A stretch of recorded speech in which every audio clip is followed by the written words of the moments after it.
자, 창조절 첫 번째 주일 예배를 시작하겠습니다. 예수쟁이는 하나님께서 세상을 창조했다는 사실을 믿는 사람들입니다. 그 믿음으로 우리는 평생에 걸쳐 하나님을 찬양하면서 살아갑니다.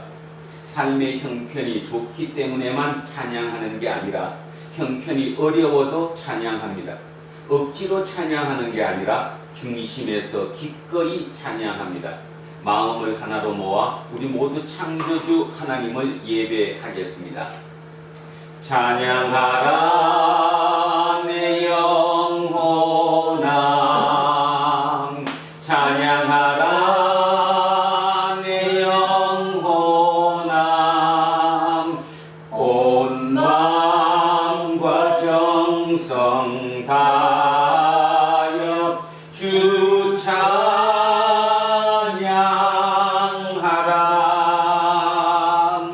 경배하라 내 영혼아, 경배하라 내 영혼아, 온 마음과 정성 다하여 주 경배하라. 이 세상을 선하고 거룩하게 창조하신 하나님, 우리의 생명을 바친다는 생각으로 예배드리니 모든 영광을 하나님 홀로 받아 주십시오. 하나님은 태초에 세상을 무로부터 창조하셨습니다. 하나님은 지금도 살아계셔서 이 세상을 통치하십니다. 마지막 때 우리가 미처 예상할 수 없는 놀라운 능력으로 완성하십니다. 그 하나님을 어찌 찬양하지 않을 수 있겠습니까? 그렇습니다. 하나님의 창조 능력은 우주의 거시 세계와 지금 여기 양자의 미시 세계까지, 그리고 존재하다가 사라진 것들과 앞으로 존재하게 될 것들까지 포함하여 만물에 미칩니다. 하나님의 창조 능력과 그 은혜로 인해서 우리는 세상을 시간과 공간으로 경험하고 하나님의 구원 통치를 역사적으로 인식할 수 있게 되었습니다. 하나님의 창조와 창조의 보존과 그 완성 사건에서 중심이시며 세상이 질적으로 새로워지는 종말에 생명 심판의 주님으로 우리에게 다시 오실 우리 주 예수 그리스도 이름으로 기도합니다. 아멘. 자비와 긍휼하심이 끝없는 하나님, 우리를 불쌍히 여겨 주십시오. 하나님이 창조주라는 사실을 믿는다고 하면서도 실제로는 그런 믿음과 상관없이 살 때가 많았습니다. 오히려 인간이 창조주처럼 살아갈 수 있을 것처럼 강요하고 유혹하는 세속 문명에 길들었습니다. 주님, 우리를 불쌍히 여겨 주십시오. 우리는 자기 성취와 자기 연민을 통해서 생명을 경험할 수 있을 듯한 태도로 살아갑니다. 생명이 하나님에게서만 온다는 사실이 무엇인지 진지하게 생각하지 않았습니다. 생명 충만함이 무슨 뜻인지 모르는 사람처럼 안일하게 살았습니다. 주님, 우리를 불쌍히 여겨 주십시오. 코로나19의 범유행으로 인해서 세계의 모든 사람이 힘겨워합니다.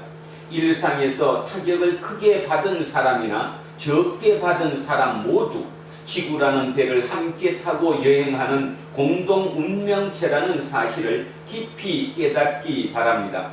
예수 그리스도의 이름으로 기도합니다. 아멘. 기도합니다.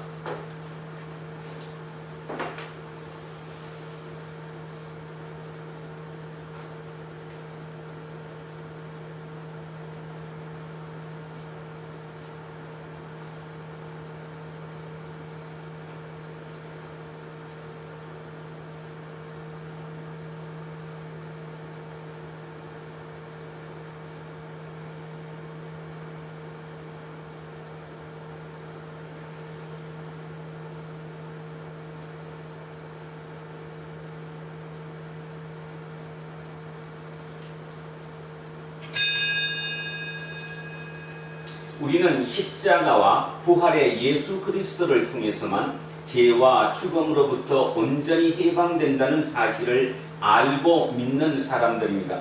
저는 예배를 인도하는 목사로서 이 사실과 지난 2000년 교회의 예배 전통에 따라서 예수 그리스도의 이름으로 여러분에게 선포합니다.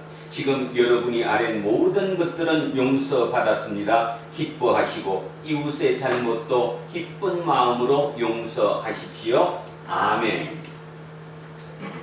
자, 찬송가 350장 찬양하겠습니다. 350장입니다.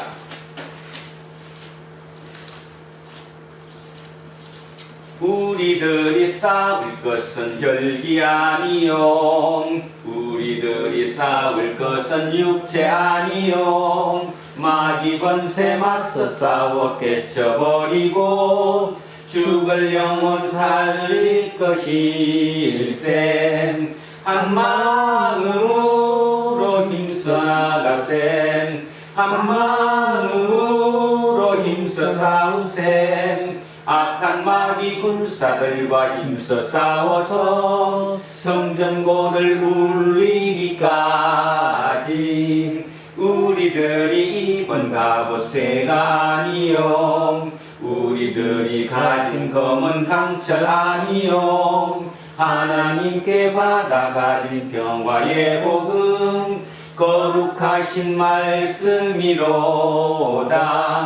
한 마음으로 힘써 나가세, 한 마음으로 힘써 싸우세. 악한 마귀 군사들과 힘써 싸워서 성전고를 울리기까지.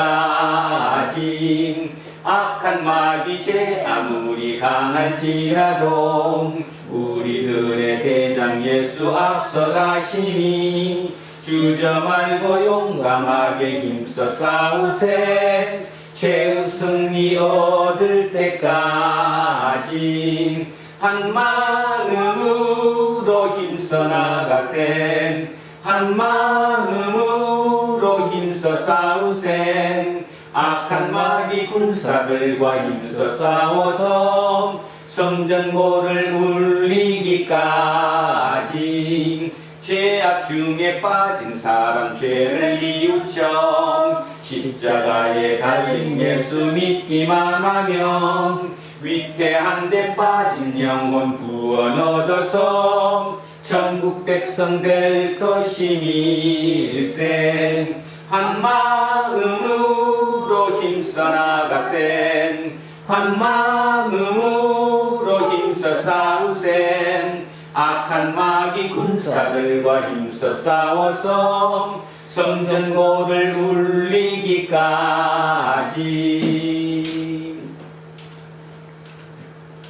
자, 기도하겠습니다.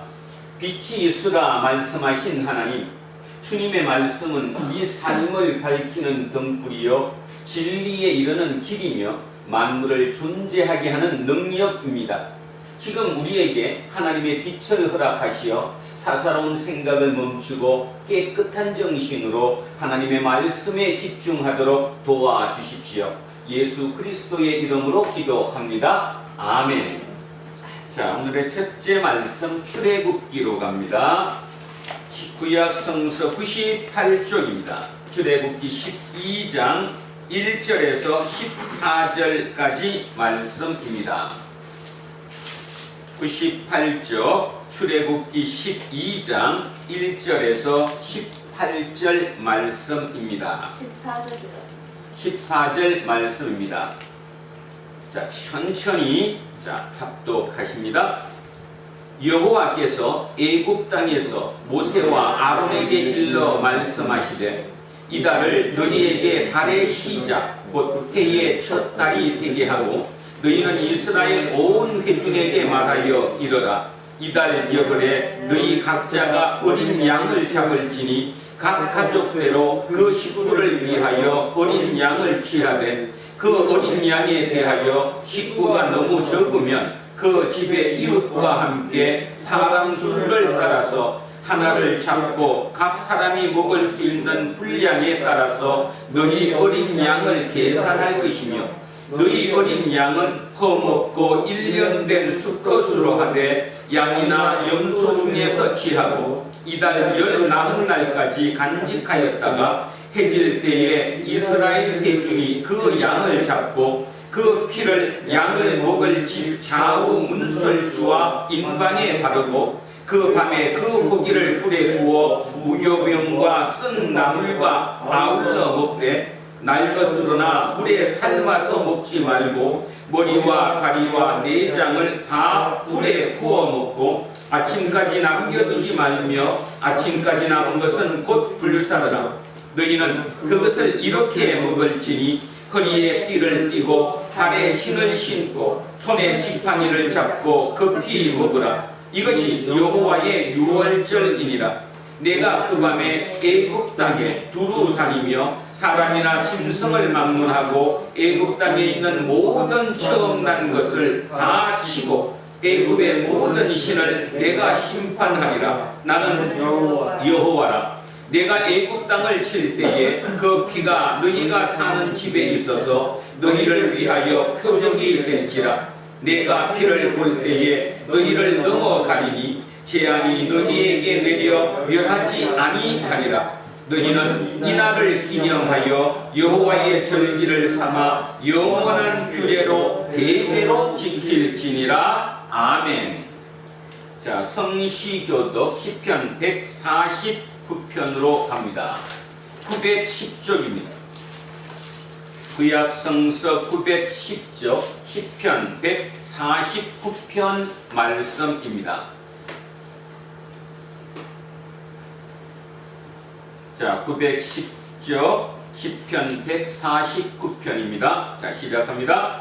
할렐루야. 새 노래로 여호와께 노래하며 성도의 모임 가운데서 찬양할지어다. 이스라엘은 자기를 지으신 이로 말미암아 즐거워하며 시온의 주민은 그들의 왕으로 말미암아 즐거워할지어다. 춤추며 그의 이름을 찬양하며 소고와 수금으로 그를 찬양할지어다.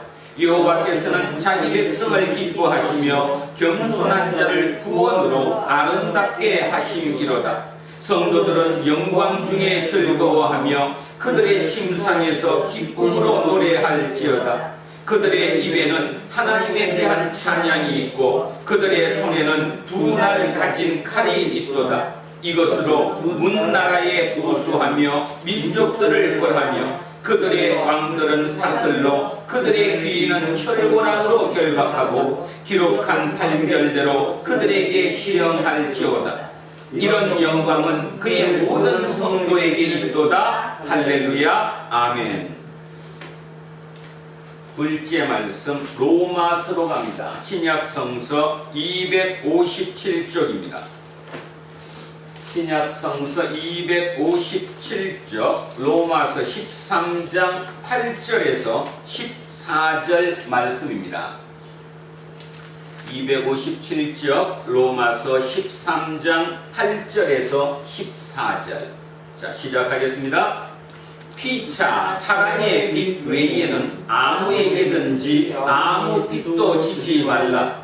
남을 사랑하는 자는 율법을 다 이루었느니라. 간음하지 말라, 살인하지 말라, 도둑질하지 말라, 탐내지 말라 한 것과 그 외에 다른 계명이 있을지라도 내 이웃을 내 자신과 같이 사랑하라 하신 그 말씀 가운데 다 들었느니라.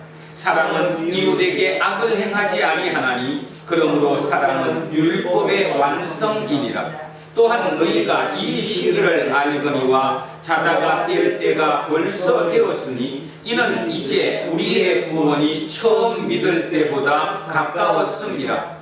밤이 깊고 낮이 가까웠으니 그러므로 우리가 어둠의 일을 벗고 빛의 갑옷을 입자.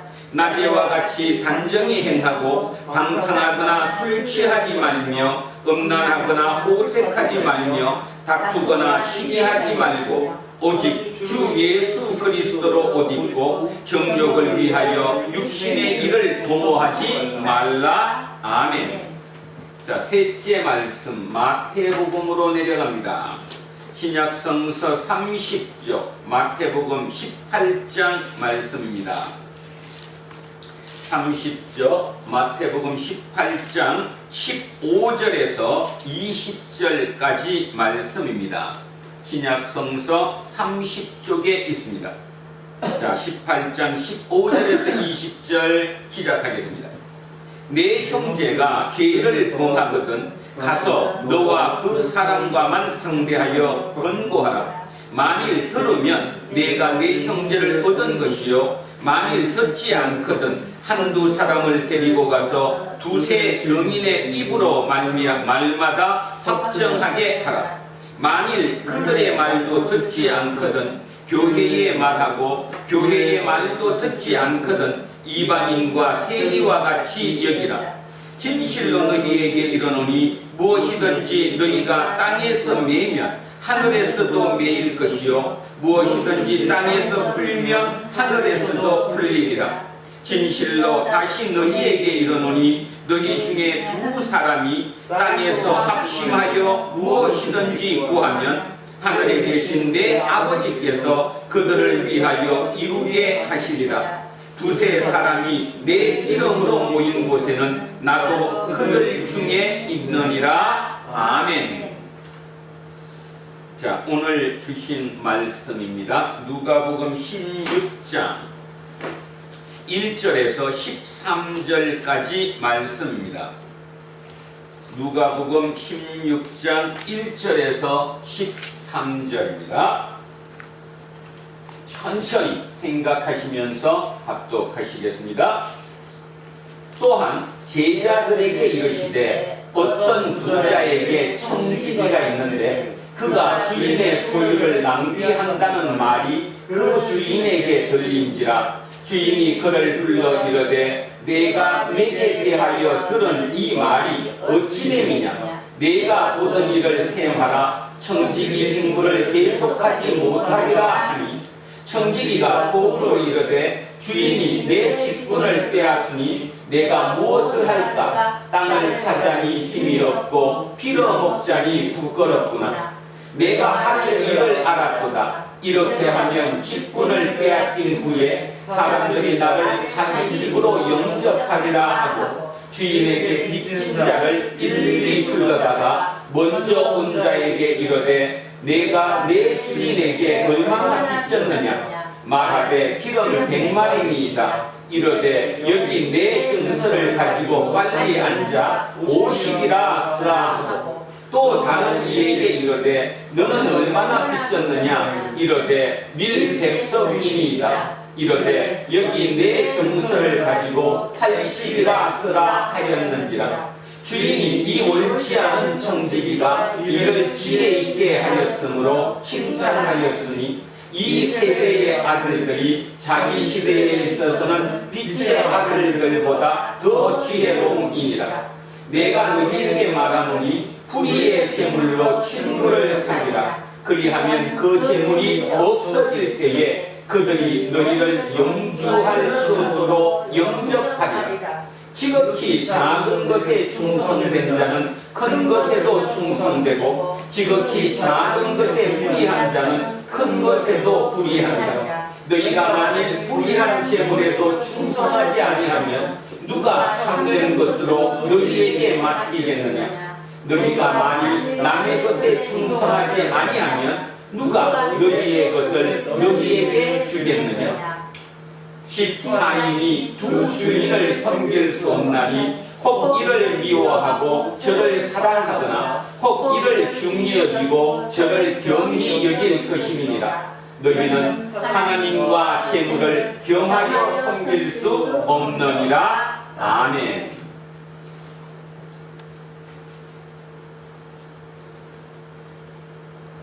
자, 오늘도 사회적 거리두기로 인해서 이렇게 비대면으로 온라인을 통해 예배 드립니다. 흐트러지지 마시고 중심을 바로잡으시고 이 모든 기회를 통해 우리를 거듭날 수 있는 진정 생명을 다시 한번 생각할 수 있는 기회가 되기를 바랍니다.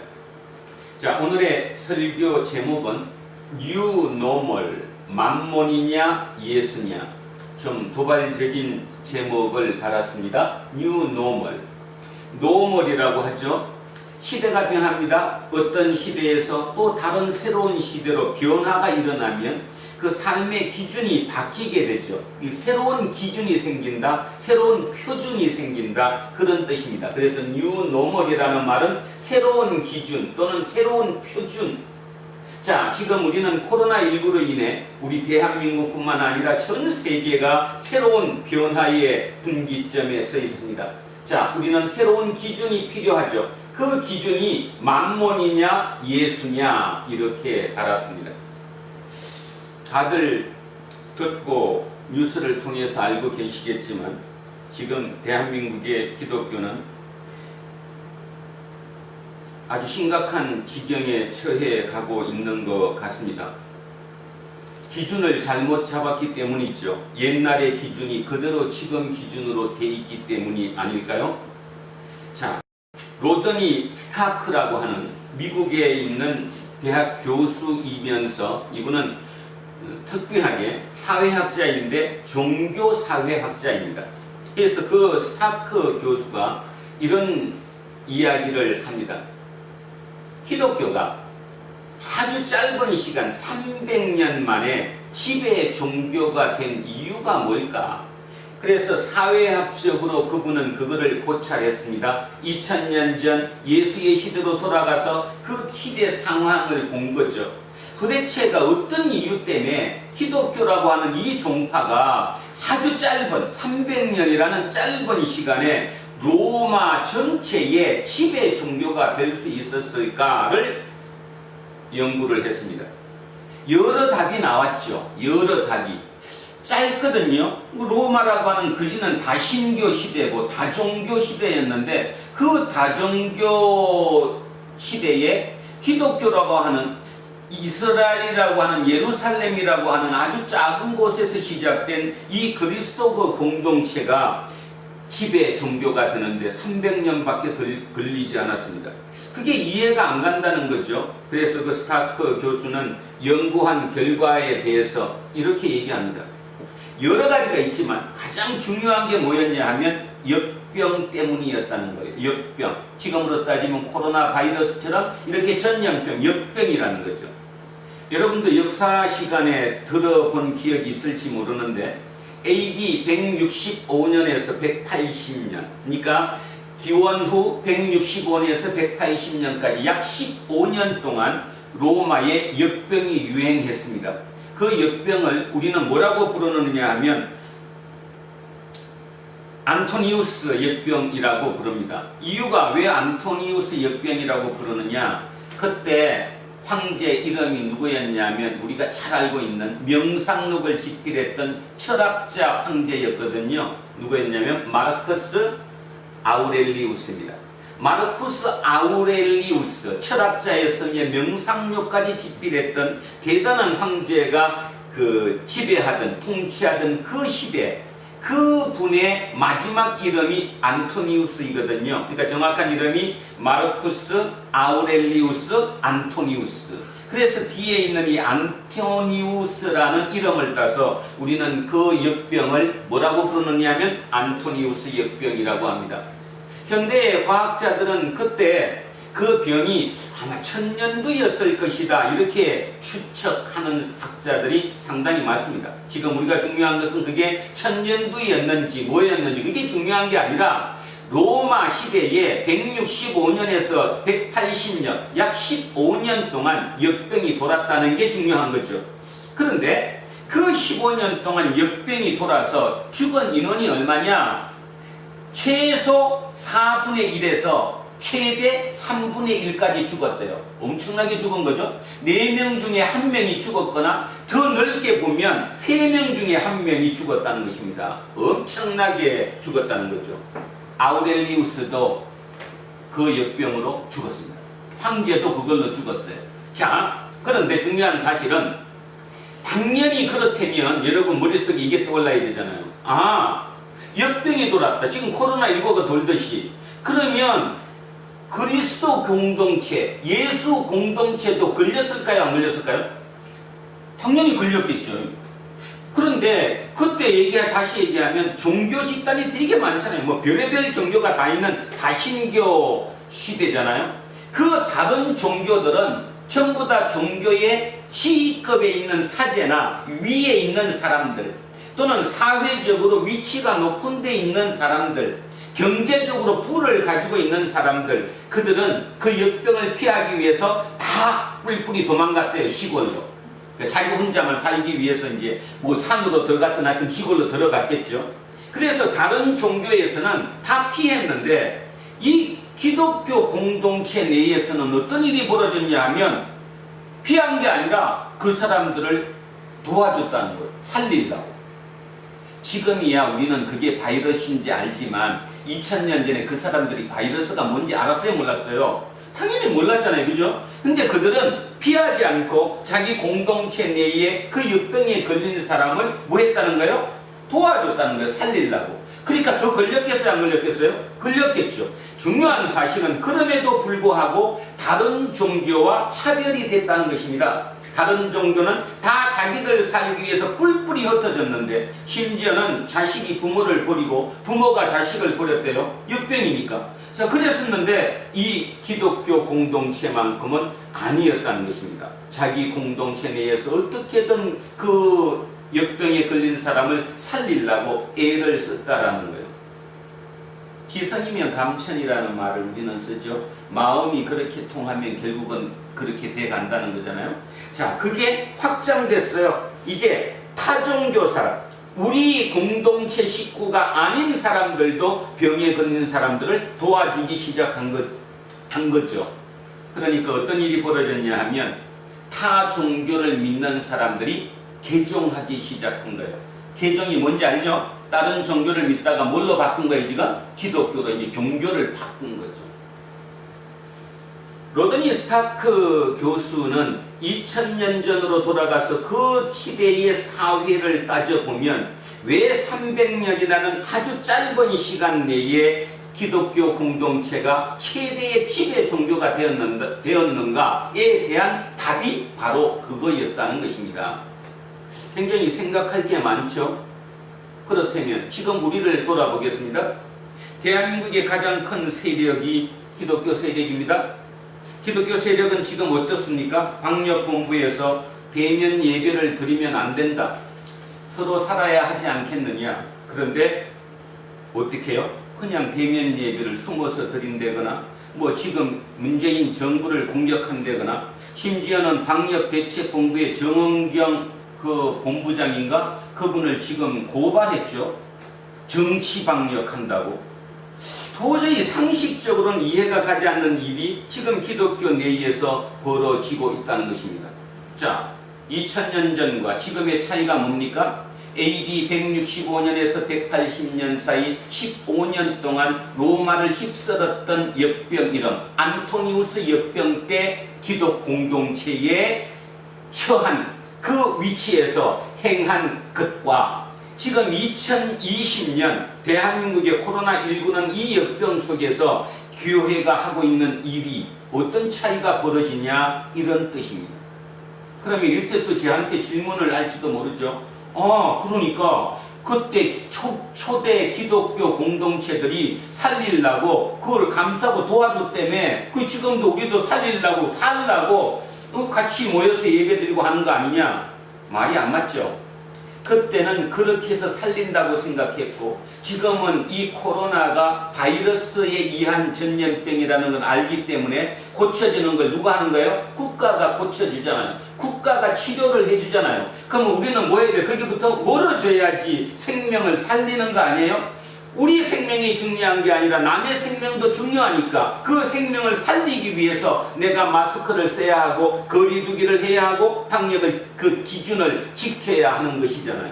그런데 대한민국은 지금 그렇지 않은 기독교에 물론 소수라고 생각하지만 있다는 것입니다. 국민들로부터 질시를 받죠. 근데 그들은 또 얘기합니다. 아니다. 우리가 순교할 각오를 가지고 지금 일을 하고 있다. 도대체 어떻게 됐는지 모르겠습니다. 자, 새롭게 얘기합니다. 그래서 제가 오늘 이 설교 제목에 뉴노멀, 새로운 노멀이 만몬이냐 예수냐 이렇게 적은 이유를 다시 한번 생각해 보겠습니다. 2000년 전에 초대 기독교 공동체는 굉장히 공격을 많이 받았습니다. 외부로부터 엄청난 공격을 당했어요. 그래서 자기들끼리 숨어서 지냈던 사람들이에요. 모든 조건이 최악의 상황이었습니다. 그 공동체에도 예외 없이 역병이 돌았습니다. 그런데 그들은 그 역병 환자를 피하지 않고 어떻게든 살리려고 애를 썼어요. 그러다가 그게 확장돼서 타 종교 사람, 다른 말로 얘기하면 부모가 버리고 간 자식들 또는 자식이 버리고 간 부모들, 이런 사람들을 돌보기 시작했어요. 시간이 짧은 시간이 아니라고 해도 15년 동안 걸렸다고 그랬습니다. 그리고 그로부터 한 90년 뒤인 AD 260년경에도 또 한 번 또 역병이 돌았어요. 그때도. 그러니까 그 300년이라는 짧은 시간 내에 기독교가 어떻게 최고의 지배 종교가 되었느냐, 그거를 사회학적으로 따져봤더니 바로 역병을 그렇게 거쳐갔기 때문에 됐더라, 그 얘기를 하고 있잖아요. 결국은 뭔 말입니까? 그 기독교 공동체의 노멀, 뉴노멀은 누구였어요? 만몬이었어요? 예수였어요? 만몬이라고 표현하니까 오해하지 마시고, 세상 사는 기준, 세상이 돌아가는 이치, 모든 사람이 이걸 기준으로 삼고 살아요. 그게 만몬이에요. 그런데 예수는 어때요? 예수는 희생하잖아요. 대신 죽어줄 수 있잖아요. 아가페 사랑으로 남을 살리잖아요. 남을 배려하잖아요. 바로 초대 공동체의 새로운 기준 예수, 그 예수가 로마를 살린 것이라는 거죠. 로마를.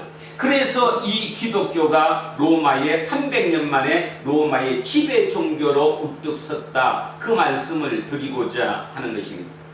그렇다면 2000년이 지난 지금 오늘 우리로 생각하면, 오늘 우리 입장에서도 기독교 공동체가 진짜 세상을 위한 희생과 배려와 그죠?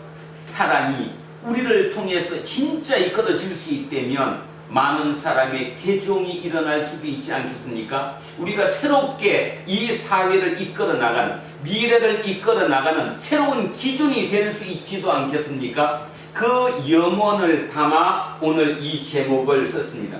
여러분 머릿속에 기억하십시오. 여러분의 기준은 뭡니까? 새로운 뉴노멀은 뭡니까? 만몬입니까? 예수입니까? 만몬이냐 예수냐. 자, 오늘 본문은 성경 중에 가장 난해한 본문이라고들 얘기합니다. 그래서 모든 신학자나 목사들이 설교할 때 보면 대개 두세 개 정해진 패턴 속에서 그렇게 설교를 합니다. 난해하다. 자, 왜 난해한가를 일단 한번 먼저 보지요. 자, 1절입니다. 제가 어디서 문제가 생기는가 한번 읽어보겠습니다. 또한 제자들에게 이르시되 어떤 부자에게 청지기가 있는데 그가 주인의 소유를 낭비한다는 말이 주인에게 들린지라 주인이 그를 불러 이르되 내가 내게 대하여 들은 이 말이 어찌 됨이냐? 너가 보던 일을 셈하라. 청지기 직무를 계속하지 못하리라 하니 청지기가 속으로 이르되 주인이 내 직분을 빼앗으니 내가 무엇을 할까? 땅을 파자니 힘이 없고 빌어먹자니 부끄럽구나. 자, 여기까지 생각하면 뭔 소리예요 지금? 내가 어떤 기업의 CEO를 맡았다는 거잖아요, 그죠? 그랬는데 사장이 내 비리를 알고 어떻게 한다는 거예요? 너 이제 그만둬라 이렇게 했다는 거예요. 그러니까 이 나이에 내가 그만둬서 뭘 먹고 사냐는 거예요. 몸으로 일할 것도 없고 뭐 어떻게 사느냐. 자, 그 소리를 하고 있는 거예요. 자, 4절 갑니다. 내가 할 일을 알았다. 이렇게 하면 직분을 빼앗긴 후에 사람들이 나를 자기 집으로 영접하리라 하고 주인에게 빚진 자를 일일이 불러다가 먼저 온 자에게 이르되 너가 내 주인에게 얼마나 빚졌느냐? 말하되 기름 100마리니이다. 이렇게 여기 내 정서를 가지고 빨리 앉아 50이라고 써라. 빚을 어떻게 하는 겁니까? 줄여주는 거죠. 조작하는 거예요. 회계 조작을 하는 것입니다. 자, 7절 갑니다. 또 다른 이에게 이르되 너는 얼마나 빚졌느냐 이르되 밀백석이니이다. 이르되 여기 내 정서를 가지고 80이라 쓰라 하였는지라. 주인이 이 옳지 않은 청지기가, 자 여기 나왔어요. 옳지 않은 청지기예요. 잘못된 사람이에요. 이를 지혜 있게 하였으므로 칭찬하였으니. 이 문구입니다. 아니 보통 사람들은 이렇게 얘기합니다. 이 주인이 누구라고 지금 얘기하는 거예요? 하나님. 하나님. 청지기는 우리라는 거죠. 그죠? 어떻게 내가 나쁜 짓을 했는데, 불의했는데, 그런데 지금 뭐까지 했어요? 조작까지 했는데, 문서 조작까지 했는데, 주인이 이 옳지 않은 청지기가 이를 지혜 있게 하였으므로 칭찬했다. 이게 뭐냐? 그래서 신학자들과 목사들은 이 칭찬이 어떤 이유다, 이러해서 그렇다 해갖고 막 별 얘기를 다 합니다. 저는 이번에 이 본문을 가지고 굉장히 묵상을 많이 했습니다. 왜냐하면 진짜 제 스스로 좀 이해가 가지 않았기 때문이지요. 자, 그래서 저는 오늘 이거를 이렇게 해석하고자 합니다. 공부 좀 하겠습니다. 로마 시대는 전쟁을 해서 로마가 확장됐어요. 그죠? 대로마가 된 게 이제 전쟁을 통해서 나라가 확장된 거잖아요. 그러면 여러분 전쟁을 하려면 군비, 돈이 있어야 돼요? 없어야 돼요? 돈이 있어야 그 돈으로 그 전쟁 비용을 치르는 거잖아요. 그런데 로마 정부가 돈이 많았느냐? 아니에요. 그럼 어떡하느냐? 귀족들, 다른 말로 얘기하면 부자들한테, 만약에 이게 이제 남현이가, 종인이가 되게 부자예요. 그럼 내가 이제 황제예요. 부탁하는 거지. 자, 김남현 귀족님, 저한테 1억만 빌려주십시오. 그러면 이번 전쟁에 나가서 이기고 나면 몇 배를 돌려드리겠습니다. 김종인이한테도 얘기하는 거예요. 김종인 귀족님, 이번에 10억만 저한테 주십시오. 이번에 전쟁에 승리하고 오면 그 땅 뺏으면 내가 10배로 돌려드리겠습니다. 이해가시죠? 그래서 전쟁을 했어요. 당연히 이겼겠어요? 안 이겼겠어요? 이겼겠지. 그러면 이제 어떻게 해야 돼요? 김종인 귀족에게, 김남현 귀족에게 자기가 준 거에 10배 정도의 땅을, 대토지를 그냥 이거 주는 거예요. 그러면 여러분 생각해 보십시오. 전쟁을 지금 로마 시내에서 했어요? 아니면 다른 저 멀리 가서 다른 나라 먼 곳에서 전쟁했어요? 먼 곳에서 했어요. 예를 들어서 터키에서 했다고 칩시다. 지금 터키에서 했어요. 거기를 이겼어요. 그러면 김남현이한테 땅을 어떻게 줘야 돼요? 터키는 뺏은 땅, 우리가 이제 전쟁에 승리했으니까 그 땅을 줘야 되잖아. 김종인이한테도, 그지? 뭐 예를 들어서 시리아 땅을 줘야 돼. 시리아 땅을. 자, 한번 가만히 생각해 보십시오. 김종인 귀족은 시리아 땅을 10배로 받았고, 자기 투자한 금액에 대해서. 김남현 귀족은 터키 땅을 10배를 받았어요. 농사 지어야 돼, 안 지어야 돼? 뭐지? 지어야지. 어쨌든 땅을 받았으니까 내가 투자한 거를. 그러면 직접 가야 돼, 안 가야 돼? 못 가죠. 그럼 어떻게 해야 돼요? 여러분 어떻게 해야 돼? 내가 귀족이야 지금. 김남현 귀족. 내 노예 중에 내가 가장 신임하는 사람, 자식보다도 더 내가 신임하는 사람은 어떻게 해야 돼? 불러가지고, 야, 이번에 그 우리가 전쟁에서 이겨가지고 그 땅이 우리 거 됐거든? 거기 네가 가서 치리해. 네가 가서 거기서 농사를 짓든 해. 보내겠어, 안 보내겠어요? 보내요. 그 사람이 누구라는 겁니까? 청지기라는 거죠. 다시 얘기하면 이 청지기는 내 자식보다 더 힘이 많은 사람이에요. 먼 곳이기 때문에. 만약에 믿지 못하면 보낼 수 있어요, 없어요? 없지. 예를 들어서 그냥 나한테 친분만 약간 있고 야가 빠진 사람이면 괜히 보냈다가 그거, 그지? 내가 그거 찾아갈 수도 없고 난리 나는 거잖아요. 그 개념을 생각하셔야 됩니다. 그게 여러분 고등학교 때 배웠던 세계사 시간에 배웠던 대농장 라티푼디움입니다. 하나 배워봅시다. 자, 뭐라고요? 라티푼디움. 라티푼디움이라는 것은 대농장인데, 로마의 대농장은 다시 얘기합니다. 귀족들에게 군비, 돈을 빌려가지고 전쟁을 치릅니다. 전쟁에서 승리합니다. 그러면 승리해서 뺏은 그 땅을 거기에 이제 대신 주는 거죠. 그러면 그 귀족들은 그 땅을 경영을 해야 되는데, 하려면 내가 직접 가서 할 수 있는 것이 아니니까 청지기, 진짜 내 자식보다 나가 더 신임하는 노예이지만, 내 밑에 있는 사람이지만 내 자식보다도 더 신임하는 그 청지기를 보내는 거죠. 네가 이거 하라고. 그러면 일꾼은 누굴까요? 일꾼은, 그 농사를 짓는 일꾼은 누구예요? 노예이지. 근데 왜 노예죠? 그 사람이 나라를 잃어버렸으니까 노예이지. 시리아가 로마한테 졌어요. 로마의 속국이 되었어요. 그러면 당연히 전쟁에서 이긴 곳에서 2000년 전이니까 거기 있는 사람들이 내 뭐가 되는 거예요? 노예가 되는 거죠? 노예가 되는 거예요. 그래서 대토지를 소유하게 되는 겁니다. 이 대토지, 그거를 라티푼디움이라고 한다. 머릿속에 하나 기억하시면 오늘 본문이 이해가 갑니다. 다시 제가 이렇게 해석하는 이유는 바로 아까 얘기했던 스타크 교수의 그 사회학적으로 본 거기에서 제가 힌트를 얻어서 제가 역사 공부를 다시 한번 해봤어요. 아, 예수님 시대에, 예수님 이런 말씀하셨던 그 시대에 충분히 이게 가능했겠구나. 자, 그러면 거기까지는 이해 갔습니다. 대농장, 라티푼디움, 그 다음에 부자, 귀족, 그 다음에 청지기가 누군가, 그 다음에 청지기가 직접 일을 시키는 그 일 시키는 사람들이 노예, 다 알아들었어요. 자, 그런데요, 제가 설교할 때 몇 분 얘기를 말씀을 드렸는데, 예수님 시대에는 팍스 로마나였어요. 팍스 로마나 뭐였죠? 팍스 로마나, 로마의 평화. 로마의 평화가 뭐죠? 로마의 평화가 전쟁이 있다는 거예요? 전쟁이 없다는 거예요? 없다는 거예요. 그래서 예수님 시대는 전쟁이 별로 없었어요. 로마가 전쟁을 안 했어요. 그걸 우리는 팍스 로마나 이렇게 얘기해요. 평화의 시대다 이 말이죠. 평화의 시대. 자, 평화의 시대가 되니까 문제가 생겼습니다. 김종인으로 다시 갑니다.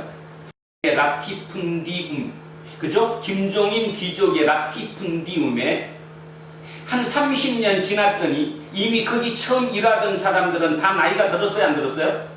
들었어요. 그러면 체인지가 돼야 돼요? 안 돼야 돼요? 근데 될 수가 없어요. 왜? 노예가 없으니까. 노예가 왜 없어요? 전쟁을 안 하니까. 전쟁을 안 하면 노예가 생기지? 안 하죠. 그러면 어떻게 돼요? 노예 값이, 노예의 월급이 올라가요? 내려가요? 올라가죠. 노예의 월급이 올라가는 거예요. 그죠? 그리고 한 20, 30년 되다가 보니까 처음에는 믿었던 그 청지기들이 슬슬 약어가지고 자기 이득을 챙겨야 안 챙겨요? 챙기겠죠. 주인은 지금 로마에 있으니까. 팍스 로마는 로마의 평화 시대에 그래서 노예들이 붕괴되기 시작합니다. 왜? 노예의 가격이, 쉽게 얘기하면 월급이 올라가니까 웬만한 주인들은 그 노예 월급을 주고 할 수가 없어진 거죠. 그래서 집에서 내보내요? 안 내보내요? 내보내요. 이걸 무슨 노예라고 그랬죠? 해방노예. 그 해방노예들이 문제는 뭐라고 그랬습니까? 2000년 전 시대로 돌아가면 내가 어딘가에 소속돼 있어야 돼? 안 있어야 돼요? 그게 내 비빌 언덕이고 거기가 내 울타리잖아요. 근데 그 울타리에서 내가 쫓겨나면 나는 죽어요? 안 죽어요? 죽어요. 지난주도 설교했는 설명 한 번 드렸는데, 그죠? 외딴 사람이 다른 곳에 떠오르면 유목민족들은 죽여요? 안 죽여요? 죽이는 거지. 그를 죽여야지 내가 사니까. 쉽게 얘기하면 이 해방노예들이 자기 울타리를 잃어버린 거예요. 울타리를. 그들이 어디로 들어왔다고요? 기독교 공동체로 들어온 거죠. 왜? 가장 만만하니까. 가장 처음 생긴 곳이니까. 그리고 거기에 노멀 자체가, 기준 자체가 사랑이니까 그들이 들어온 거잖아요. 그러면 오늘 본문이 머릿속에 이제 그림이 그려질 것입니다. 예수님이, 자, 이제 갑니다. 1절부터 다시 갑니다. 이제 그거 생각하면서 예수님이 또한 제자들에게 이르시되 어떤 부자에게, 자, 김종인입니다. 김종인. 이 부자에게 청지기가 있어요. 근데 이 청지기는 자식보다도 더 신임할 수 있는 사람이었어요. 근데 그 청지기가 주인의 소유를 낭비한다는 말이 주인에게 들린지라. 뭔 소리죠? 누군가가 지금 고발을 한 거죠. 당신 청지기 있잖아? 지금 삥땅 치고 있어. 횡령하고 있어. 자기 거 막 챙겨갖고 자기 돈처럼 써. 자, 여기서 하나 기억하십시오. 실제 만약에 시리아라고 얘기하면 그 시리아 땅의 라티푼디움의 청지기는 곧 누구나 마찬가지입니까? 모든 인감 도장이나 모든 것을 누구 거를 다 대신하는 거예요. 주인은 대신하는 사람이잖아요. 지금으로 따지면 CEO잖아요. CEO, 전문 경영인이잖아요. 주인의 명령을 받고 모든 것을 자기 관할에서 다 하는 사람이잖아요. 그 청지기가, 그죠? 누구한테 모함을 당했던, 아니면 모함이 아니라 진짜 성격이 나빴던 어떤 이유였던 간에 주인한테 이 소문이 들린 거예요. 그러면 김종인 귀족은 어떻게 해야 됩니까? 그 청지기 잘라야 돼요? 안 잘라야 돼요? 잘라야지. 잘라야 돼. 근데 한쪽 마음은 어떨까요? 여러분의 마음을 한번 생각해 보세요. 아까 얘기했습니다. 그 청지기가 누구라고요? 그냥 대충 아는 사람이에요? 아니면 내가 진짜 신임하는 사람이에요? 신임하는 사람이에요. 그래서 먼데 있는 그 라티툰디움을 보내갖고 대신 경영을 시킨 사람이에요. 그 사람이 지금 소문이 들리는데, 또는 누군가를 통해서 내 귀에 들어오는데 지금 비리를 저지르고 있다는 거예요. 비리를, 횡령을 하고 있다는 거죠. 그러니까 김종인 귀족 입장에서는 당연히 잘라야 되는 거예요. 그런데 만만치 않겠죠. 왜 만만치 않냐 하면, 그렇게 믿었던 청지기가 이제 나이 들어서 내가 그를 쫓아낸다고 생각을 하니, 그죠? 그 마음이 얼마나 마음이 좋지 않겠어요. 자, 그럽니다. 그걸 생각하면서 생각할게요. 자, 주인이 그를 불러 이르되, 내가 너에게 대해서 들은 이 말이 어찌 됨이냐? 내가 너가 지금 비리를 저지르고 있다는 정보를 얻었는데, 누구한텐가 지금 고발을 받았는데 이거 어떻게 된 거야? 물었어요, 김종인이가. 그랬더니 그러면서 뭐라고 했어요? 너가 보던 일을 셈하라. 너가 보던 일을 셈하라. 이렇게 얘기하니까 오해인가죠. 뭔 말이에요? 장부 갖고 와. 회계 장부, 네가 기록해놓은 장부 가지고 와. 내가 장부를 봐야 되겠어. 이제 계산하자는 거죠. 그래서 셈하라. 장부를 가져와라. 청지기 직무를 계속하지 못할 거다. 너 이제 잘렸다. 그러니까 장부 나한테 갖고 와라. 청지기 입장 잠깐 되어 보십시오. 여러분이 청지기 입장이 돼 보십시오. 지금 큰일 났어 안 났어? 뭐부터 고쳐놔야 되는데? 지금 주인이 장부 갖고 오래잖아. 그럼 어떻게 해야 돼? 지금 청지기 입장은 제일 먼저 급한 게 장부를 분식회계. 장부를 그렇지 고쳐야지. 장부를 조작해야지. 그치? 자, 그래서 청지기가 속으로 이르되, 주인이 내 직분을 빼앗으니 내가 무엇을 할까? 땅을 파자니 힘이 없고 빌어먹자니 부끄럽구나. 뭐 이건 이해가 가요, 신분이. 이제 그 나이에 지금까지 진짜 우리 주인 밑에서 내가 얼마나 열심히 잘 살았는데 지금 이렇게 쫓겨나니까 막막한 거죠. 이제 울타리 밖으로 쫓겨나니까. 자, 4절 갑니다. 내가 할 일을 알았다. 이렇게 하면 직분을 빼앗긴 후에도 사람들이, 이 사람이 누굴까요? 지금 나랑 같이 그 일하는 노예들, 그 사람들이 나를, 내가 쫓겨났다고 하더라도 나를 자기 집으로 영접하리라. 뭔 뜻이에요? 나를 굶어 죽이지는 않을 것이라는 거지. 라티푼디움이니까, 대농장이니까, 여기에 농부들이 한두 명 있을 게 아니니까, 노예들이 수백 명이 있는 노예 있을 거 아니에요. 그들에게 내가 지금 하면 어떻게 될 거다? 그들이 나를 모른 채 하지는 않을 것이다. 이런 판단이 딱 된 거죠. 자, 주인에게 빚진 자를 일일이 불러다가, 자, 어떤 이부터 불렀어요. 그래서 먼저 온 자에게 이르되, 너가 내 주인에게 얼마나 빚졌느냐? 말하되 기름 100마리니이다. 이르되 여기 내 정서를 가지고 빨리 앉아 50이라고 쓰라. 이거 오해 안 되죠? 이해하죠? 왜냐하면 실제로 주인은 누구였지만 실제 이 라티푼디움 이 농장의 주인이 누구지만 진짜 주인 부자 김종인이지만 실제로 이 노예들은 이 사람들은 한 번도 내 주인을 본 적이 없어요. 네. 그리고 실제로 주인을 대신해서 모든 거 도장 찍고 계약서 쓴 거는 누구예요? 청지기잖아. 청지기. 네. 그러니 그 청지기가 그 한 사람 다 누군지 얼마 있는지 다 알아요 몰라요? 알잖아. 불러가지고 뭐 하는 거예요 지금? 정서를 다시 쓰는 거잖아. 네. 그러면 주인 도장도 내가 가지고 있어야 안 갖고 있어요? 가지고 있어. 완벽하게 서류가 네. 바꿔지는 거지. 네. 하자가 없는 거지. 속인 게 아니니까. 네. 자, 7절. 또 다른 이에게 이르되 너는 얼마나 빚졌느냐? 이르되 밀백석이니이다. 이르되 여기 내 정서를 가지고 80이라고 써라 하였는지라. 여기는 지금 2개만 나왔지만 2사람뿐이었을까요? 수십 명, 수백 명이 있을까요? 수십 명, 수백 명이었겠죠. 그들을 다 저렇게 고쳐서 놓은 거예요. 여러분 머릿속에 뭐 떠오릅니까 이제? 이 청지기가 뭐를 완벽하게 고쳐놨는데 지금? 장부를. 장부상 하자가 있어요 없어요? 없어요. 네. 왜? 내가 뭐 했는데? 횡령, 삥땅 했는데 내가 먹었는데 네. 지금 이렇게 다 고쳐서 안 고쳤어? 없었어. 가짜로 고쳐서 직접 그 당사자가 와서 도장 찍었어. 당사자. 그치, 당사자가 와서 다 도장 찍었어. 서류상의 하자가 하나도 없는 거잖아. 그 장부를 주인에게 갖다 줬어요. 주인은 장부를 아무리 뒤져도 장부상의 하자는 있어요 없어요? 심정적으로는 분명히 지금 청지기가 내 거를 빼먹었다는 거는 알겠는데 실정, 물정은 있어요 없어요? 없죠. 그러면 마음으로 어땠을까요? 김종인 한번 물어보겠습니다. 김종인 귀족은 마음으로 어떻겠어? 저놈 나쁜 놈이었을까? 아니면 그래도 지 살궁리는 했네 그럴까? 그렇지.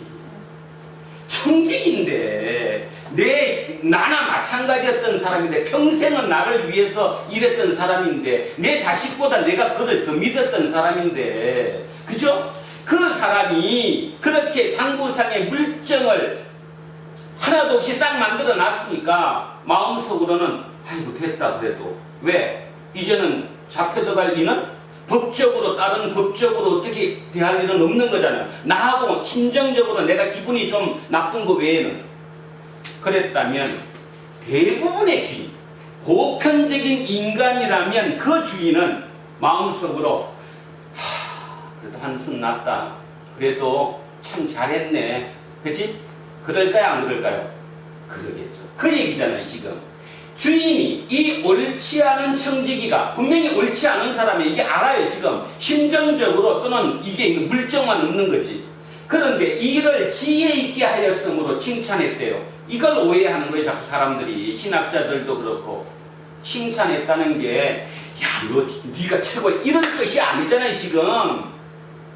마음적으로 진짜 안타까웠는데 지금 쫓아내려니까 그래도 뭐까지 했습니까? 물정은 없게 싹 만들어 놨으니까 마음속으로는 한숨 났어요 안 났어요? 우리 지금 식으로 얘기하면 감옥 안 가도 되잖아요. 그죠? 물정은 없는 거니까. 그러니까 마음속으로 그래 지살궁리는 했구만 잘 됐네 이 정도 이해하시면 돼요. 그걸 칭찬했다라고 보는 거죠.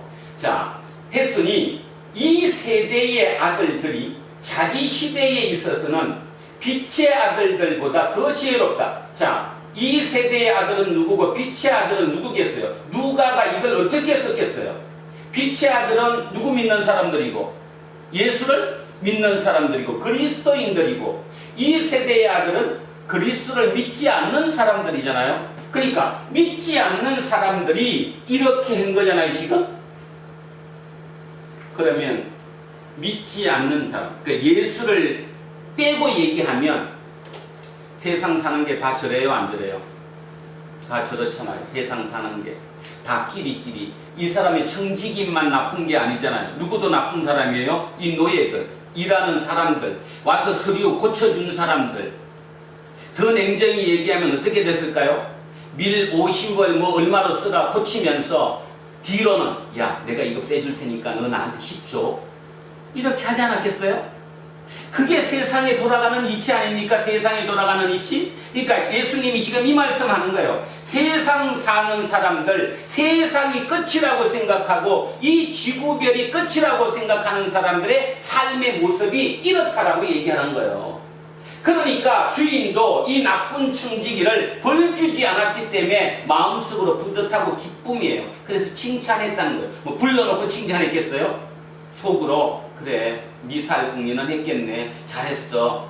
이게 세상이라는 겁니다. 지금 세상은 어떻습니까? 이 설교를 들으시는 분들 중에 연세가 드셨거나 사회생활을 많이 하신 분들은 어떤 감이 오지 않습니까? 세상 사는 게 다 그렇게 자기들끼리 주고받고 윈윈 해가면서 관계 맺어가면서 그게 사는 거 아니에요? 그 중에 예수의 가치와 충돌하는 게 얼마나 많습니까?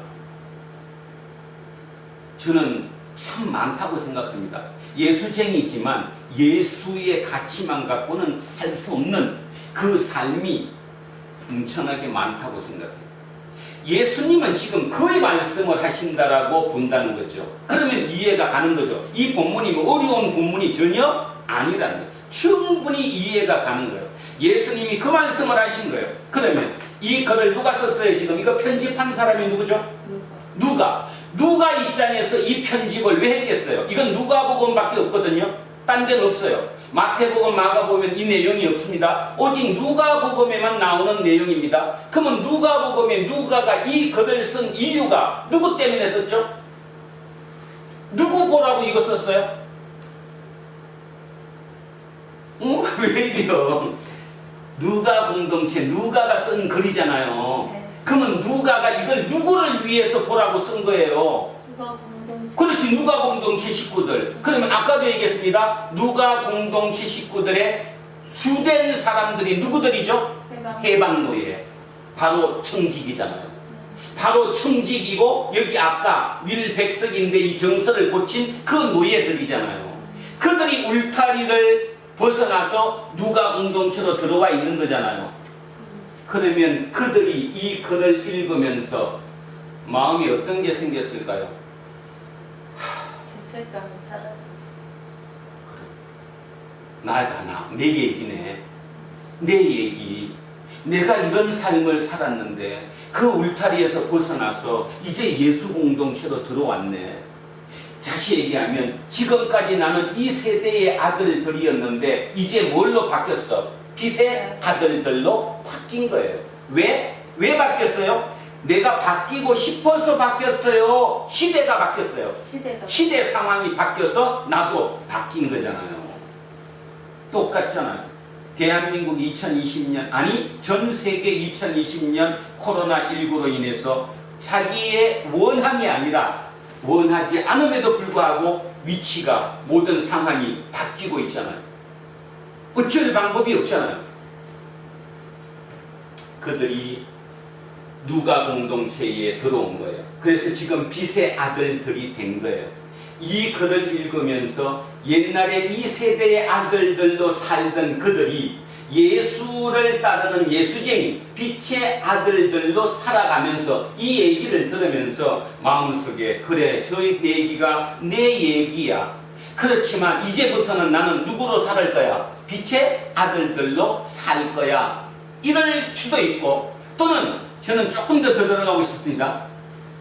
어쩔 수 없이 이 예수 공동체로 들어왔기 때문에 이 말을 이해 못한 사람은 도로 떠났을 수도 있을 거라고 봐요, 저는.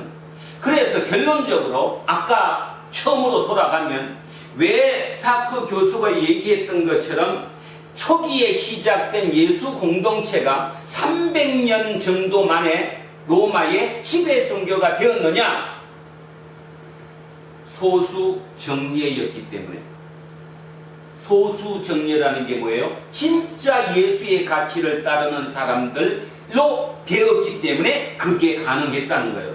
쉽게 말해서 어중이 떠중이 모든 사람이 많아서 저게 된 것이 아니라 바로 진짜 예수를 따르는 예수의 부활을 믿는, 그리고 자기 십자가를 질 줄 아는 그들, 그 새로운 뉴노멀을 가지고 있는 그들이었기 때문에 그게 가능했다 이거죠. 그러니까 결국 이 글을 읽으면서 두 종류가 나왔을 겁니다. 한 종류의 해방노예는 맞아, 저거 내 얘기야. 옛날에 내가 저랬어.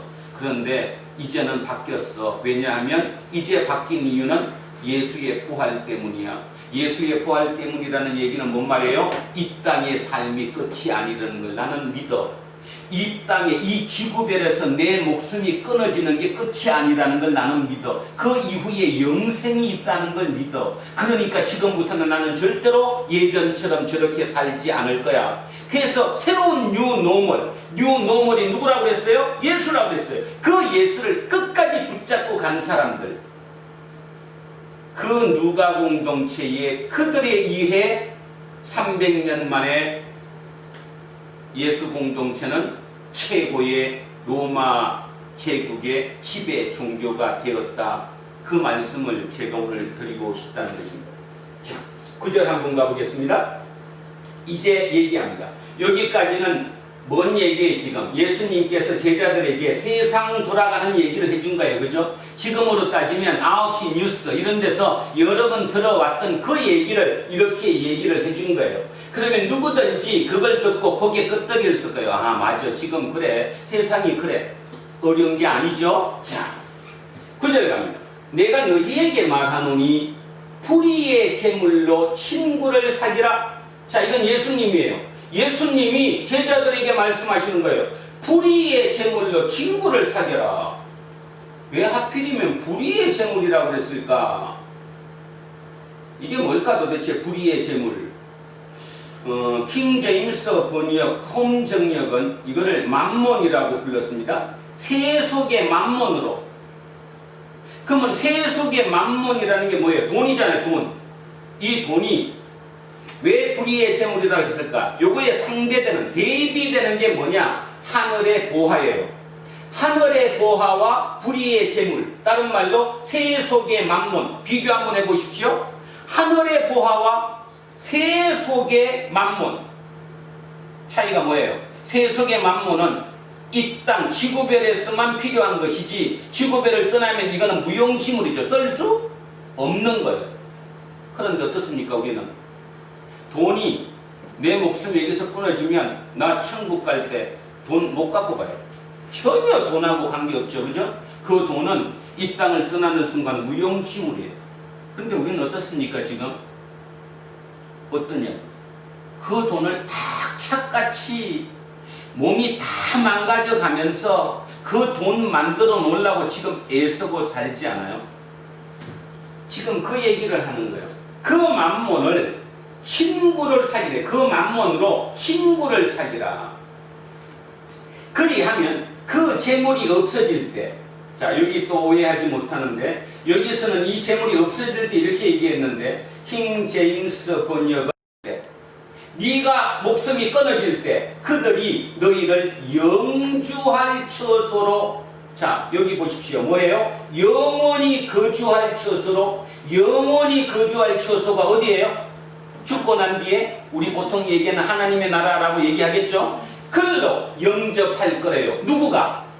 이 친구들이. 그러면 이 친구가 누구냐?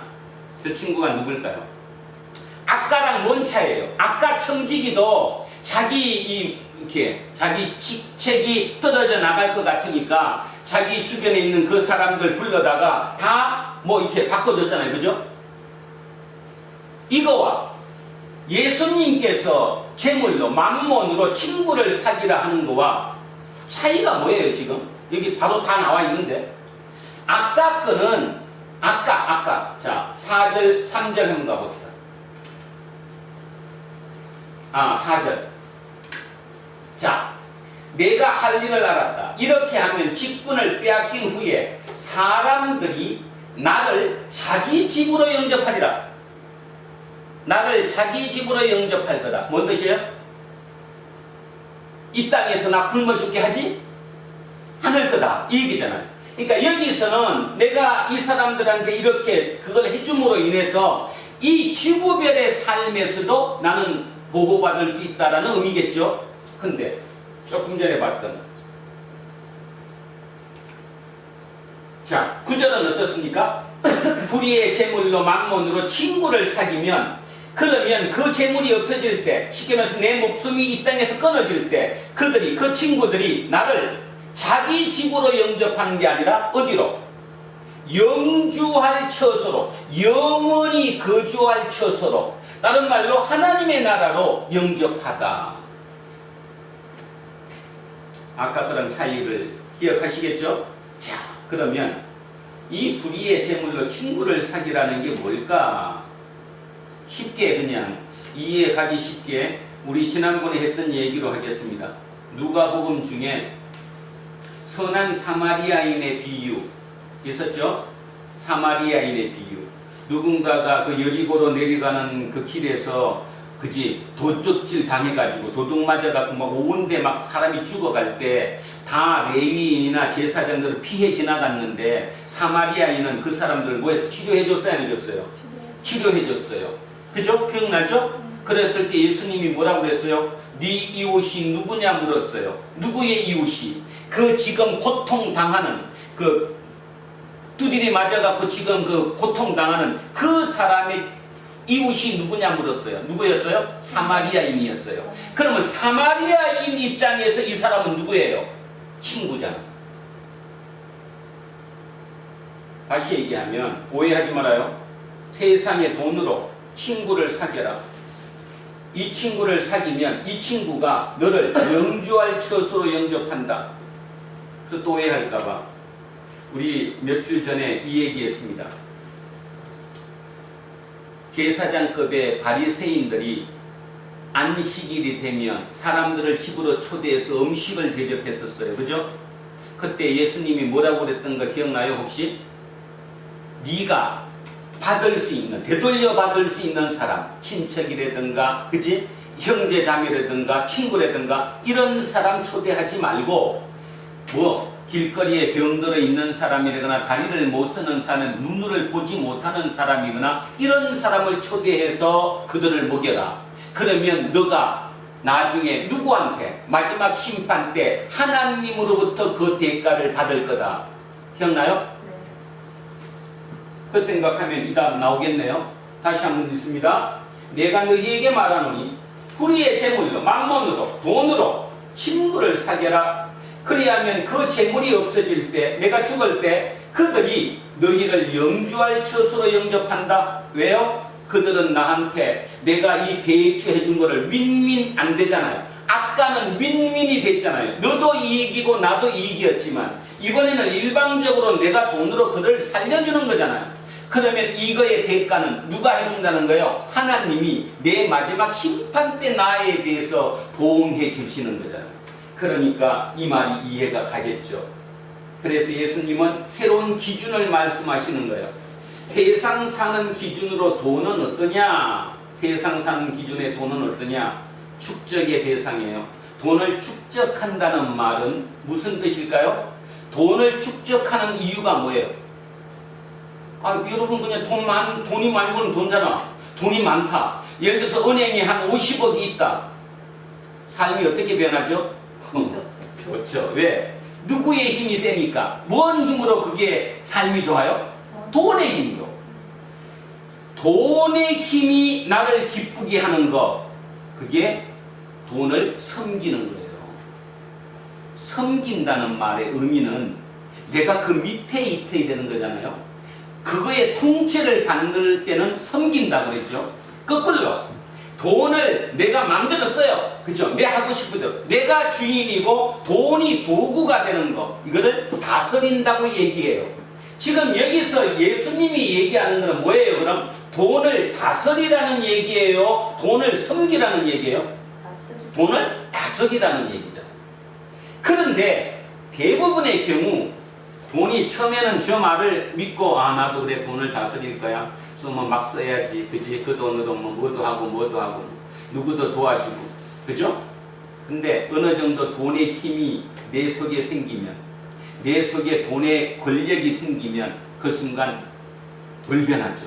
왜냐하면 거기서 주는 그 짜릿함이, 그 행복감이 엄청나거든요. 모든 사람이 와서 나한테 숙인대거나 나한테 그저 잘하는 그 힘, 그리고 돈의 힘에 의해서 눌리는 그 모습을 보면 얼마나 기뻐요. 그래서 대부분의 사람들은 이게 쉽지 않다는 거거든요. 돈을 다스린다는 게 참 어렵습니다. 돈은 섬기기는 쉽지만 돈을 다스리기는 참으로 어렵다. 요즘 맨날 뉴스 보면 그것밖에 안 나오죠. 정치인이라든가 또는 관료라든가 뭐 아파트가 몇 채다. 그 힘이 결국 뭐예요? 돈의 힘이라는 거잖아요. 돈의 힘. 그 돈의 힘으로 내가 지금 세상을 행복하게 산다는 거 아니에요? 지금 예수님은 그걸 공격하는 거잖아요. 자, 그래서 불의의 제물로 친구를 사귀라. 그 돈으로 써라. 그 돈은 왜 불의하냐? 세속이다. 이 땅이 끝나면 그 돈은 무용지물 되는 거다. 그런데 왜 그 돈에 목숨 걸고 그 돈을 숨기며 사느냐? 안 됐다. 이 얘기를 하고 계시는 거예요. 자, 10절.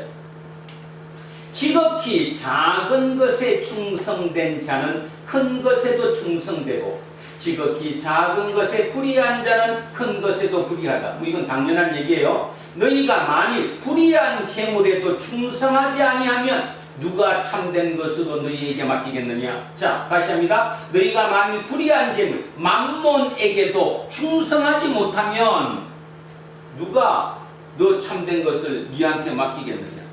여기서 불의한 재물에 충성한다는 얘기가 무슨 뜻일까요? 그 재물을 섬기라는 얘기일까요? 그 재물을 쓰고 다스리라는 얘기일까요? 다스리라는 얘기잖아요.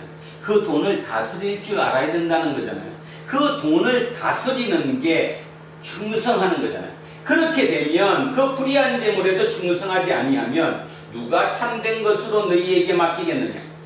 너희가 만일 남의 것에 충성하지 아니하면 누가 너희의 것을 너희에게 주겠느냐? 남의 것. 청지기는 그 돈이 자기 거예요? 주인 거예요? 주인 거예요. 남의 거예요. 우리 모두의 이 땅의 삶이 하나님의 청지기의 삶이라고 생각하면 내 건 아무것도 없는 거예요. 그게 지식일 수도 있고 그게 권력일 수도 있고 그게 돈일 수도 있고 그게 어떤 그 예술가적인 특징일 수도 있고 뭐 많겠죠. 그 어느 경우든 내 거는 하나도 없는 거예요. 이 땅을 떠나면 그건 나랑 아무 관계가 없어지는 거거든요. 자, 그거를 갖고 왜 충성해서 그거에 맞게 쓰지 못하느냐? 자, 그래서 결국 남의 것에 충성할 수 없으면 누가 너희 것을 너희에게 주겠느냐? 진짜 네 거를 네한테 주겠느냐? 자, 13절 갑니다. 결론입니다. 집에 하인이 두 주인을 섬길 수 없나니 혹 이를 미워하고 저를 사랑하거나 혹 이를 중히 여기고 저를 경히 여길 것임이니라. 너희는 하나님과 재물을 겸하여 섬길 수 없다. 하나님과 재물을 겸하여 섬길 수 없다. 둘 중에 하나를 택해야 한다. 자, 재물이 아까 나왔던 불의한 재물, 그 다음에 뭐 나쁜 거 이런 것들이 재물이잖아요. 하나님은 그걸 능가하는 거잖아요. 하나님과 재물을 겸하여 섬길 수 없다. 자, 혹시 성경책 가지고 계신 분 14절 한번 읽어주시기 바랍니다. 14절 한번 읽어주세요. 바리새인들은 돈을 좋아하는 자들이라 이 모든 것을 듣고 비웃거늘. 자, 바로 13절 다음에 14절에 바리새인들은 돈을 좋아하는 자들이라 이 얘기를 듣고 비웃었다 얘기해요. 바리새인들은 지도자들이에요. 지도자들. 종교 지도자들인 그들의 마인드는 누구와 누구를? 하나님과 뭐를? 재물을 겸하여 섬기고 있는 거죠. 양다리 걸치고 있는 거다 이 말입니다. 지금 그 얘기를 하시기 위해서 예수님이 이 말씀을 하신 거예요. 다시 얘기합니다. 종교 지도자라고 부르는 바리새인이나 서기관들은 돈을 좋아한대요. 쉽게 말해서 돈과 하나님을 양다리 걸치고 있는 거죠. 지금 양다리 걸치고 있는 것.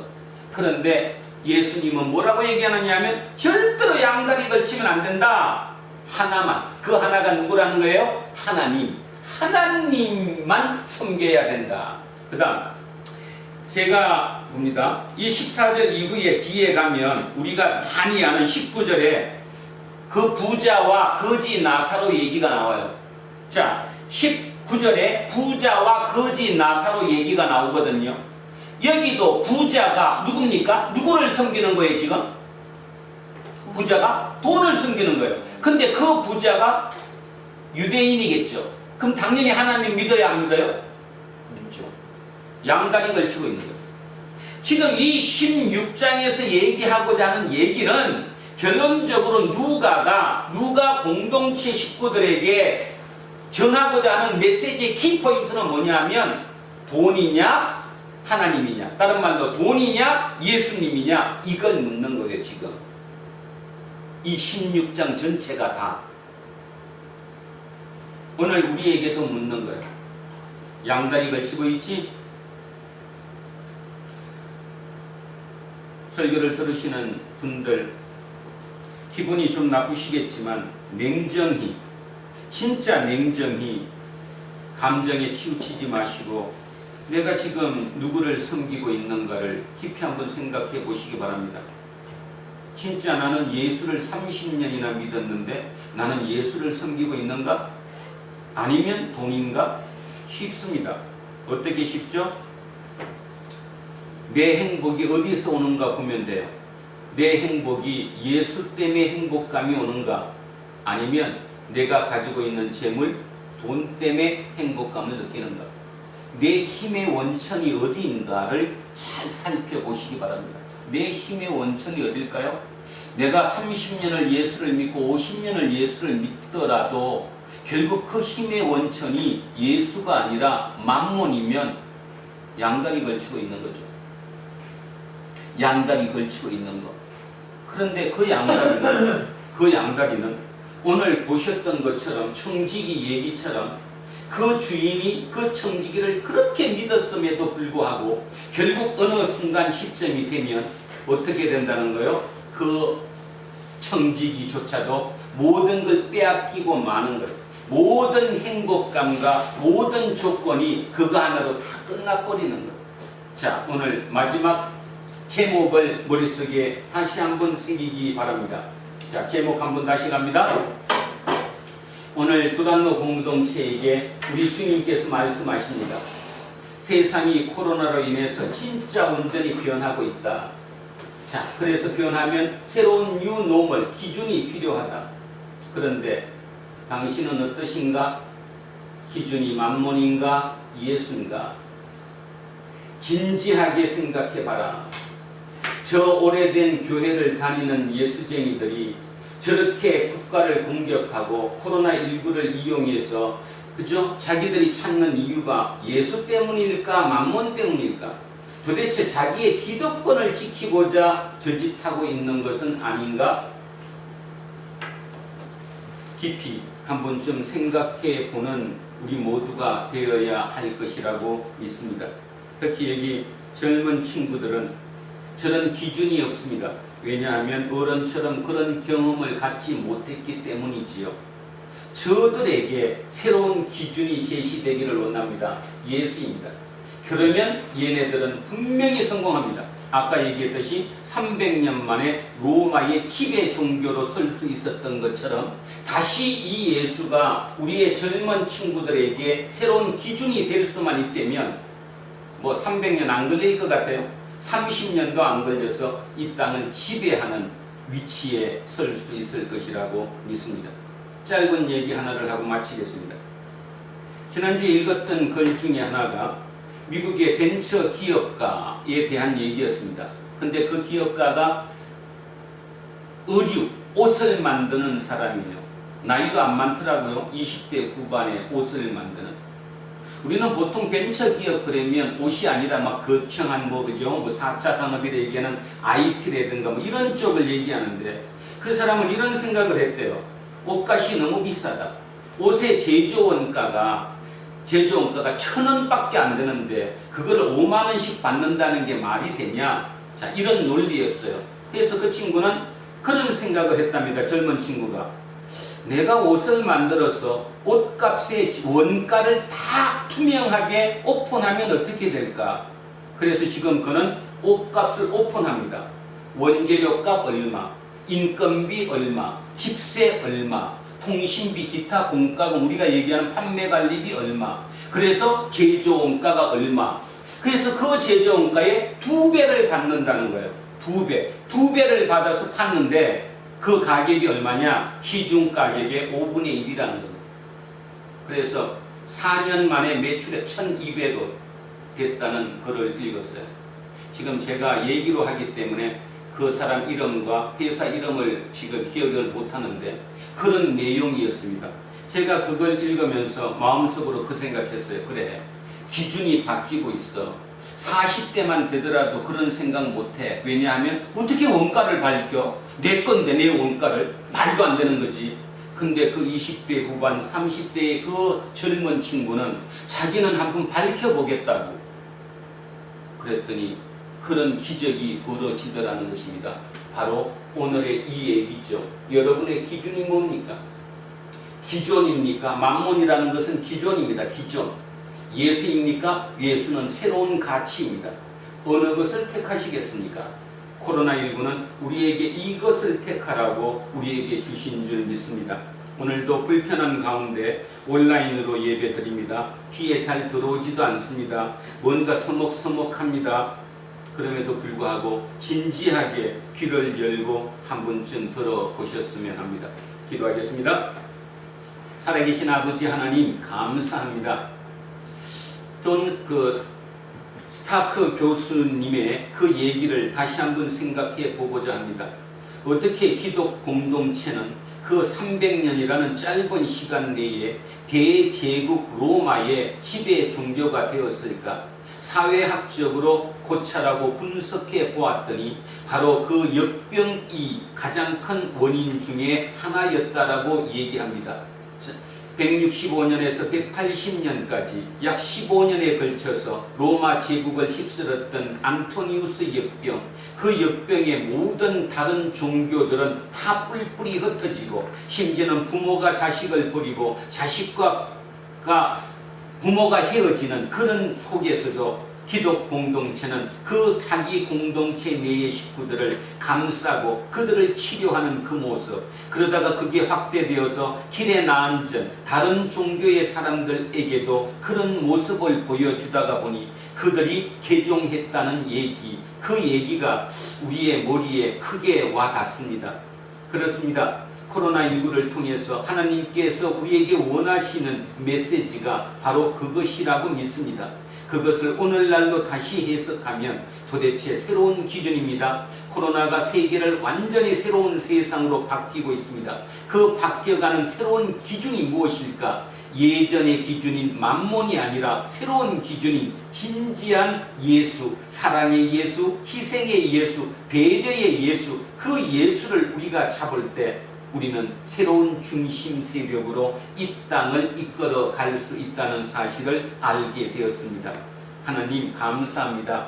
오늘 불의한 청지기 그 비유, 모두가 어렵다고 얘기했던 그 얘기를 쉽게 그 역사적인 얘기로 우리에게 전해 주심에 얼마나 고맙고 감사한지요. 그 마음으로 다음 한 주간 또 열심히 새로운 힘으로 살아가겠습니다. 날마다 우리에게 힘과 능력을 더하여 주시고 오직 우리의 힘과 능력은 예수뿐임을 날마다 자각하며 살아가는 행복한 우리 공동체 모든 식구들 되게 하옵소서. 감사드리며 거룩하신 우리 주 예수 그리스도 이름으로 기도합니다. 아멘.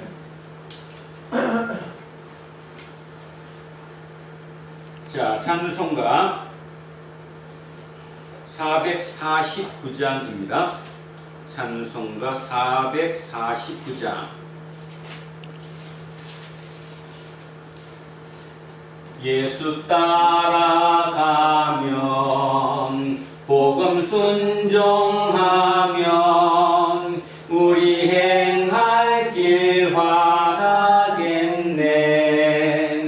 주를 순종하는 자를 주간을 함께 하시리라.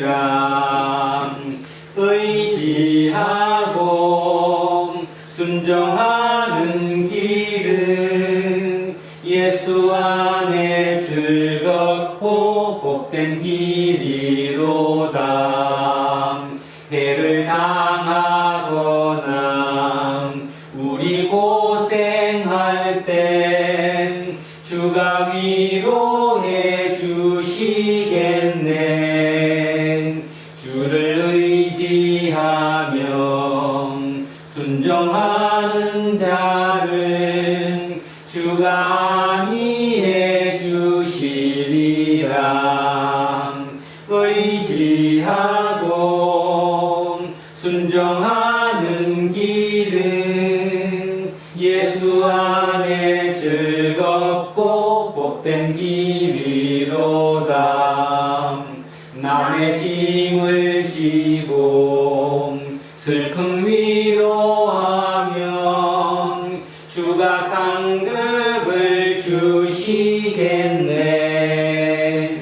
주를 의지하며 순종하는 자를 항상 복내려 주시리라.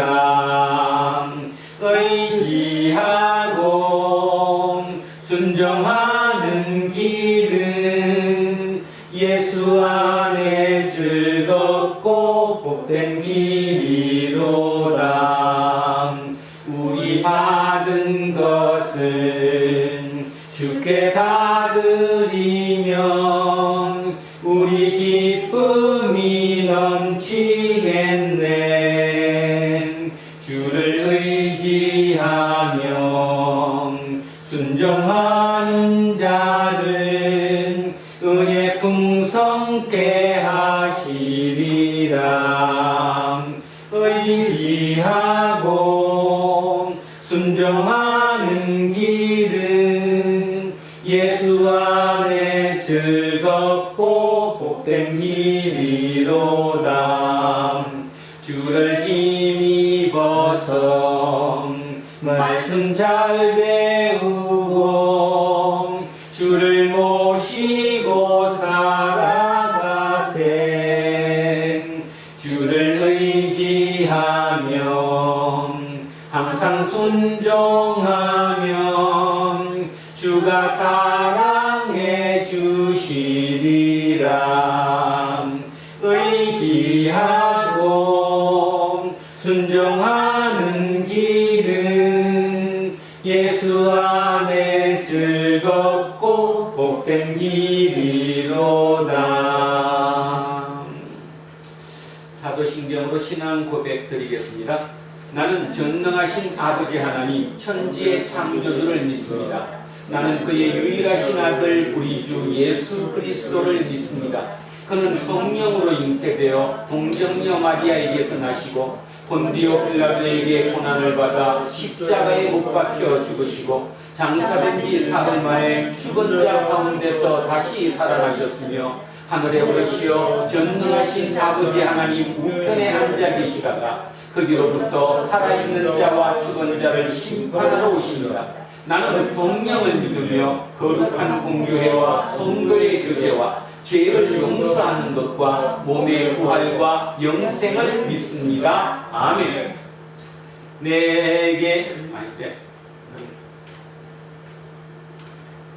우리는 세상이 읽고 있는 성경이다. 우리는 세상이 원하는 신앙 고백이다. 우리는 세상이 관심 갖는 설교다.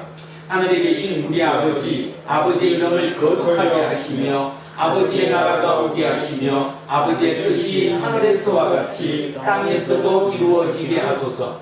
오늘 우리에게 일용할 양식을 주시고 우리가 우리에게 잘못한 사람을 용서하여 준 것 같이 우리 죄를 용서하여 주시고 우리를 시험에 빠지지 않게 하시고 악에서 구하소서.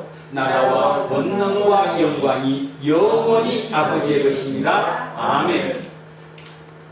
오늘 주신 말씀에 새 힘 얻어서 세상으로 나가서 살아갈 때엔 나 혼자 힘으로 늘 부족하오니 주여 나를 도우사 승리하게 하소서.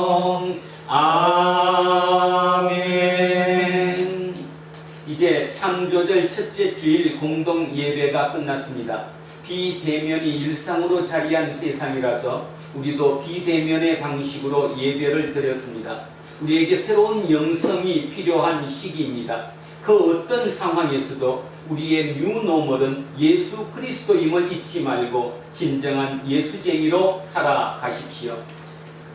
이제는 우리 주 예수 그리스도의 은혜와 하나님 아버지의 영원하신 사랑과 성령님께서 우리와 함께 하시고 우리를 인도하심이 오늘도 진정 그 주님의 뜻 가운데서 진정한 예수쟁이로 새로운 뉴노멀로 오직 예수만을 기준으로 삼기로 소원하고 다짐하는 우리 모두에게와 우리의 자녀들과 가정 위에 일터와 사업체 위에 그리고 이 나라 이 민족 위에 이제로부터 영원토록 함께 하시기를 간절히 축원하옵나이다. 아멘.